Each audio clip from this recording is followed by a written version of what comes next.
అందరికీ నమస్కారం welcome to Telugu bullet తెలంగాణలో సంచలనం సృష్టించిన ఫోన్ ట్యాపింగ్ వ్యవహారం కీలక మలుపులు తిరగబోతోంది. కేసులో అరెస్ట్ అయిన మాజీ ఓఎస్డీ రాధాకిషన్ రావు రిమాండ్ రిపోర్ట్లో విస్తుపోయే అంశాలు వెలుగులోకి వచ్చాయి. ఈ కేసు పొలిటికల్ టర్న్ తీసుకోవడంతో త్వరలోనే బీఆర్ఎస్ నేతలకు నోటీసులు ఇచ్చే అవకాశం కూడా కనిపిస్తోంది. అసలు ఫోన్ ట్యాపింగ్ వ్యవహారం తెలంగాణలో ప్రకంపనలైతే సృష్టిస్తోందని చెప్పుకోవాలి. ఓ రాజకీయ పార్టీని మరోసారి అధికారంలోకి తీసుకొచ్చేందుకు పోలీస్ వ్యవస్థలోని 3 వింగ్లతో కలిసి ఏ స్థాయిలో ప్రయత్నాలు చేశారో రాధాకిషన్ రావు రిమాండ్ రిపోర్ట్లో స్పష్టం చేశారు పోలీసులు.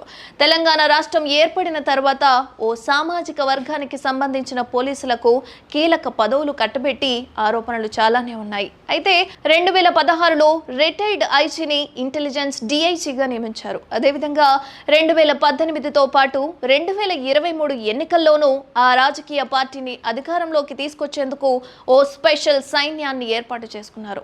ముఖ్యంగా ఎస్ఐబి ఇంటెలిజెన్స్ టాస్క్ ఫోర్స్ విభాగాలకు సంబంధించిన పోలీసులను వాడుతూ అధిపతులు చెలరేగిపోయారు. అయితే ఎన్నికల్లో ప్రతిపక్షాలకు సంబంధించిన డబ్బులు మాత్రమే పట్టుకోవడం వెనుక ఉన్న అసలు రహస్యాన్ని రాధాకిషన్ రావు రిమాండ్ రిపోర్ట్లో స్పష్టంగా తెలిపారు పోలీసులు. అయితే ఎస్ఐబిలో కేవలం ప్రొఫైల్ సర్వే లైన్స్ కోసం మాత్రమే ప్రణీత్ రావును నియమించుకున్నారు. ఫోన్ ట్యాపింగ్ చేస్తూ ప్రతిపక్షాలకు సంబంధించిన డబ్బులు ఏ వాహనంలో వెళ్తాయన్న వివరాలను హైదరాబాద్ సిటీ ట్రాన్స్పోర్ట్ లో అప్పటి ఓఎస్డీగా పనిచేసిన రాధాకిషన్ రావుకు చేరవేశారు. తన సిబ్బందిని వెంటనే అలర్ట్ చేస్తూ రాధాకిషన్ రావు నాడు ప్రతిపక్షాలకు సంబంధించిన డబ్బును 8 సార్లు సీజ్ చేశారు.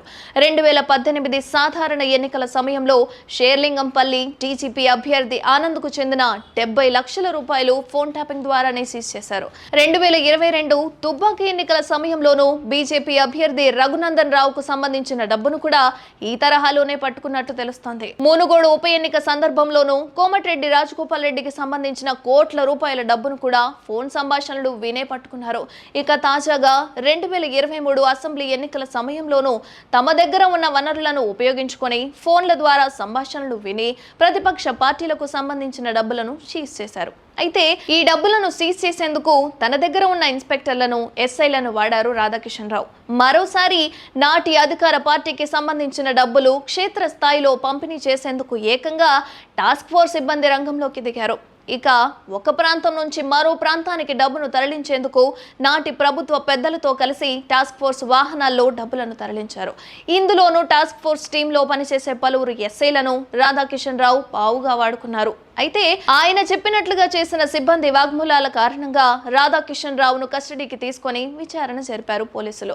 ట్యాపింగ్ వ్యవహారాన్ని అత్యంత గోప్యంగా ఉంచేందుకు ఒక సామాజిక వర్గానికి సంబంధించిన పోలీసులను తమ టీం సభ్యులుగా చేసుకున్నారు నిందితులు. ఇందులో భాగంగా తిరుపతన్న, భుజంగరావు, రాధాకిషన్ రావు, వేణుగోపాల్ రావు, ప్రణీత్ రావు తదితరులను ఎస్బీఐ టాస్క్ ఫోర్స్ ఇంటెలిజెన్స్ శాఖల్లో కీలక పోస్టింగ్లు కల్పించారు. అధికార పార్టీకి వ్యతిరేకంగా మాట్లాడుతూ వారి ఫోన్లను, రెబల్స్ గా ఉన్న నేతల ఫోన్లను, ఇతర పార్టీల నుంచి అధికార పార్టీకి రావాలనుకుంటున్న నేతల ఫోన్లను, సొంత పార్టీ ఎమ్మెల్యేలపై కూడా నిఘా పెట్టించి ఫోన్లను ట్యాప్ చేయించారు. మొత్తం పొలిటికల్ వ్యవస్థను టెక్నికల్ గా తమ గుప్పెట్లో పెట్టుకున్నారు ట్యాపింగ్ బ్యాచ్.